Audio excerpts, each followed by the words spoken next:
Hello y'all! So today I'm going to do another series of 5 tips videos to help you in your professional development and knowledge development.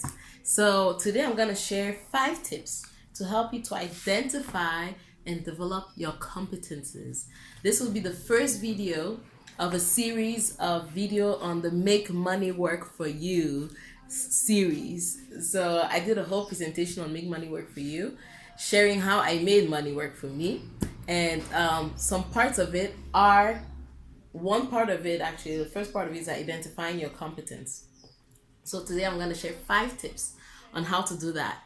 So the first thing is identify your competence. What can you do with excellence and with reliability? Then transform your knowledge and skills into competence. Then improve on your competences. How does your competence fit in your environment? And last, test, challenge, and prove your competence. So that's the 5 points I'm going to elaborate right now. The first one, identify your competence. What can you do with excellence? You know, it's great to have skills, to have knowledge, but it's important that you know exactly what you can do with excellence. And not just with excellence, but be reliable in doing it with excellence. So, what can you do well? What are you known to do well? What has been said about the result of your work? Because sometimes we have a higher opinion of ourselves. So the competence we think we have, is not necessarily what people think that you have. So it's important to know what have people said about your results. Second point, transform your knowledge and skills into competence. What do I mean by this? In order to make your competence make money for you, you have to be able to commoditize it. So be paid for your competence. So HR services, they explain competence is the mix of 3 things. It's a mix of knowledge, of skills, and your ability. So you can be skillful, but you might not have the knowledge to put your skills to get the skills to the next level. You could be knowledgeable, but you don't have the skills to make it more practical.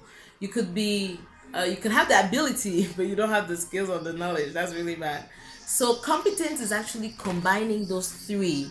And what I'm trying to encourage you to do is not just combining the 3, but market it and make it make money for you. So that's the second point. Apply your knowledge and your skills and transform them into competencies. The third point, improve on your competence. I touched about this point before in a previous video in my persuasive writing series on the 5 tips. And we have to have a constant Kaizen mindset. Kaizen is a Japanese term meaning continuous improvement. That means that I may have my competences in persuasive writing or in networking or in selling, but I'm constantly trying to improve on my competence. So what do I do to do that? I read books, I watch YouTube videos, I get mentored. This especially spiritually, because I'm in spiritual Christian ministry, and make sure that how can you deliver how you can deliver your results better, right? How you can improve, how you can be more efficient, how you can satisfy the person you're giving your competences for better, right? So these videos I've started just a month ago. I hope by next year they'll improve, they'll be better than they are now. So that's what I apply with other competencies. So you've never reached, you're never perfect, you're never this is it, so there's always room for improvement. Fourth point, how does your competence fit in your environment? What value are you proposing? And how are you fitting in the value chain? This is important because, again, this is a series of how to make money work for you. So you have to know exactly how your competence is fitting in a value chain where people will be ready to pay you for your competence. So ask yourself, is my competence, is what I know, is it helping people? Is it helping someone to gain time, energy, money, comfort, joy, peace, knowledge, accelerate their understanding, So ask yourself those critical questions about your competence and how it fits in, because it wouldn't make money if it's not meeting a need in the market and in your environment. So know your environment. And the fifth point, and not the list, test, challenge. Put your competence to fire, under fire. Put it under fire. Put it under pressure. Many people say, oh, I have this competence. I know this. I know that. I know this. And then you give them a challenge and they don't deliver. They don't deliver. So put your competence under fire. Open up to feedback.